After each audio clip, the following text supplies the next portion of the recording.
political change is happening right now. China and the United States are having like big collaborations on media, on games, and we're seeing movies come out of China like the new Dead to Rights movie, and I guess they're also making a Unit 731 movie. And I've done a little bit of research into the rape of Nanking, and World War II and Japan's part in World War II. And I honestly, I'm not just being biased here, but to see the slander, the straight, in a way, pandering slander coming out of China on this movie with Dead to Rights. Just, I've only seen the trailer, and I've seen some people react to clips of, I guess, after watching the movie, and they have this like, I'm not gonna say it. I'm not gonna say the word, but they just have this like, oh, what kind of face, like TikTok reactions to seeing the movie, and it's from people that like are just, you know, shock and awe clickbaiters or clip baiters that just like, look what Japan did. And it's just like, no, people don't get into, no one's arguing for my position at all. Like, and it bothers me. So basically my opinion on that whole thing, right, is yeah, China, you can make your movies about the things that happened in Japan.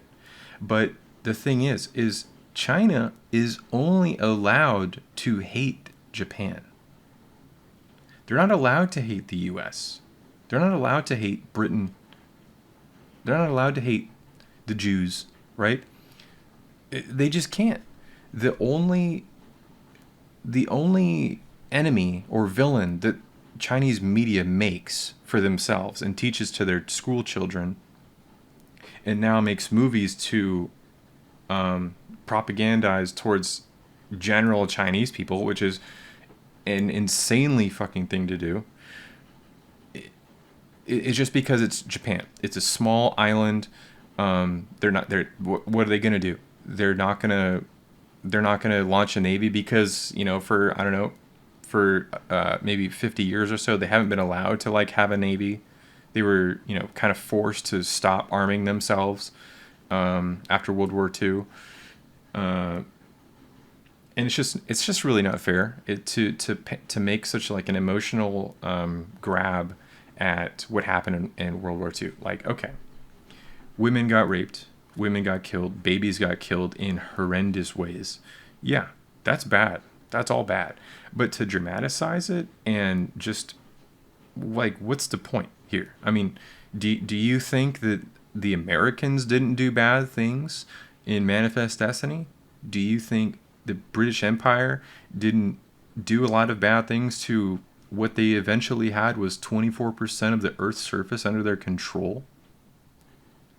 How do you think they got all that land? Do you think that they weren't starving people and causing attrition to have them die out and manipulating their trade and racketeering to make sure that, hey, these sectors of land, the towns there, they're just not going to have this or that. It's going to be hard to get. It's going to be expensive to get it. They're going to have to work hard to get it because they don't have the facilities that we have developed and the skills we've developed to feed ourselves and clothe ourselves and employ ourselves. So let's bring them in as like an MLM, like a multi-level marketing deal where they're at the bottom rung forever, right? And I'm not saying that that's wrong. That's conquest. They conquested. They became the winner. Good for them. But for China Japan got nuked twice, right? Like, people bring up the rape of Nanking. Okay. The rape of Nanking. What was that, right?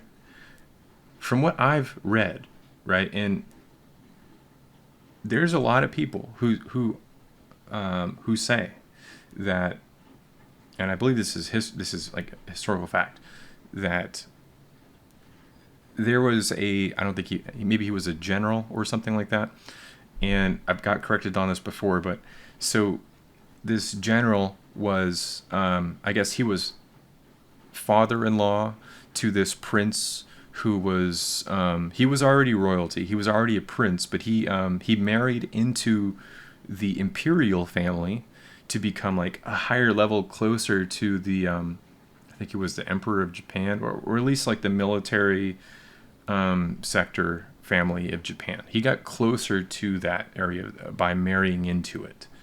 So he marries into the family. The general goes sick before they're about to march on Nanking. And this prince takes the helm, right? He takes control of like these 3 battalions, and he gives orders. This is his time to shine. He's young prince guy, and he's leading the charge, so to speak. He's giving orders.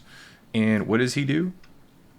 He does crazy fucking things to the people in Nanjing, and yeah, he has his lieutenants. I guess I don't know if it was their idea or his idea, but like who can kill the most Chinese today or Koreans today, and they do a bunch of fucked up shit. I mean, wartime Japan. I don't think people realize what it means for as a society of Japan in that wartime. You don't speak English. A lot of Japanese people today don't speak English. They don't give a fuck to learn English. They'll just put English translations underneath their shit so when tourists come, they can still read shit, but they're not learning English at the speed of Chinese. They're not. They were living in a world completely isolated from. Maybe they could speak with Koreans and Chinese, maybe, but to this day they don't give a fuck about learning English. Well, the majority of them don't. So what do? They ride across the fucking ocean to take more land. Why? Because they need resources. This is wartime. They want to build an army. Why? Because the rest of the world is building armies. They had no choice. They wanted to protect themselves. They didn't want to lay down and die and wait for someone to come over here with guns and ships to just take everything that they've ever known. I think that's the most badass fucking shit in the fucking world. I think most Japanese people realize how fucking badass that is, even if they don't think about it or talk about it. It is fucking badass. There's crazy stories about Japan and how badass they are. But I digress. The rest of the world was arming up, right? Showing up on their shores, doing business, doing trade deals and stuff with them. And they had, they needed coal, iron, rubber, and other stuff. They didn't have those natural resources that were just on the main continent, like the U.S. gained, by taking America, or the British gained by taking the Europe, pretty much. So I mean, I just think it makes sense. Yeah, they were gonna protect themselves because people were arming up. The rest of the world was arming up, and they wanted to arm up too. So think of it, you're a prince in an imperial, now in the imperial family. You're a prince already, brought into an imperial family by marriage, right? And you want to make a name for your country. Yeah, you may be a little fucking insane. Yeah, I think I would be too. The rest of the world is, on this other island, pretty much. You're on Japan, tiny island, right? So they're going crazy. They're going hard. They're experimenting on people. They're capturing prisoners of war, Unit 731. They're doing medical research, right? You can argue against that all day if you want, but they're doing medical research. They're giving them, and this is another point I want to make, because people, whenever they talk about this stuff, they go like, oh, well, did you know that they were infecting him with like the bubonic plague? Yeah, that makes sense. And they didn't tell their civilians about it. What do you think about that? Are you stupid? Are you stupid? If I'm Japan, I'm a doctor in Japan, and maybe I do have medical research from other countries, but it's in English. Okay, all right. Well, and I don't know how to do something. I'm gonna learn how to do it myself. Well, why didn't you tell your population what you were doing? Why didn't you tell them? Well, do I want my people who are entrusting me as a surgeon in the military, in the Japanese military, to protect them in wartime? Yes. Do I want to scare them to death? No. All right, I'm not going to scare them to death. Okay, well, hey, on Tuesday we have some Chinese prisoners here. We're going to give them the bubonic plague, maybe the black plague too.